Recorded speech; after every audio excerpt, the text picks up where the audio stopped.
À propos justement de cette journée internationale du patrimoine et même de la semaine culturelle sud-africaine qui se déroule du 21 au 25 septembre 2015, eh bien, nous recevons sur ce plateau un invité. Il s'appelle tout simplement M. Nzengbam. Monsieur, bonsoir. Bonsoir, madame.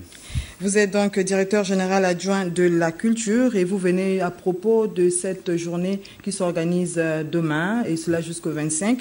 Vous pouvez déjà nous donner comme ça les différentes activités qui vont contenir au cours de celle-ci? Merci, madame.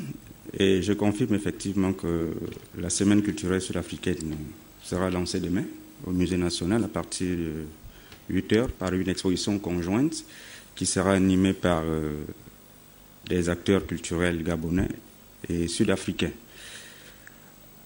Alors, l'exposition va s'étaler sur 4 jours, c'est-à-dire, comme je l'ai dit tantôt, du 21 au 25 septembre. Avec, pour point culminant, c'est-à-dire le temps fort, c'est la journée internationale du patrimoine qui est célébrée, n'est-ce pas, dans tous les pays, le 24 septembre. Et au cours de cette journée, il y aura une phase solennelle en soirée, c'est-à-dire à partir de 19 h, où autour d'un cocktail, les institutionnels, le corps diplomatique et nos partenaires au développement seront donc invités. Et à ce propos, Madame le ministre va intervenir effectivement pour matérialiser un peu ce partenariat entre le Gabon et l'Afrique du Sud. Voilà, dans l'élément que nous venions de suivre, effectivement, il y a eu ce point, la coopération culturelle entre l'Afrique du Sud et le Gabon. Oui. Comment est-ce que vous comptez vous y prendre au cours de cette semaine?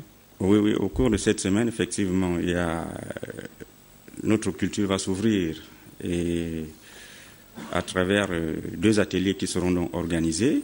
Un premier atelier le 22 septembre et il va s'articuler effectivement sur les mécanismes, n'est-ce pas, de financement des industries culturelles. Vous savez, c'est vraiment un dossier brûlant au niveau du ministère de la Culture, c'est-à-dire la mise en place de ces industries culturelles et autres entreprises qui va donc permettre, n'est-ce pas, à l'acteur culturel, n'est-ce pas, de pouvoir non seulement créer des activités génératrices de revenus et puis pouvoir participer, n'est-ce pas, au processus de développement.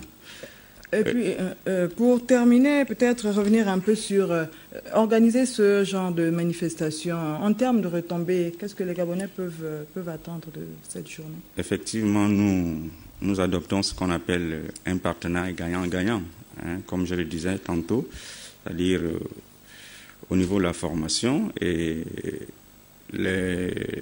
du moins la journée, pour ne pas dire les ateliers, vont s'appuyer effectivement sur un échange d'expériences entre les acteurs culturels et chacun va exprimer ou bien va partager son expérience par rapport, n'est-ce pas, au mot d'expression ou bien au mot d'expression culturelle qu'il est en train de réaliser à son niveau. Voilà, merci monsieur.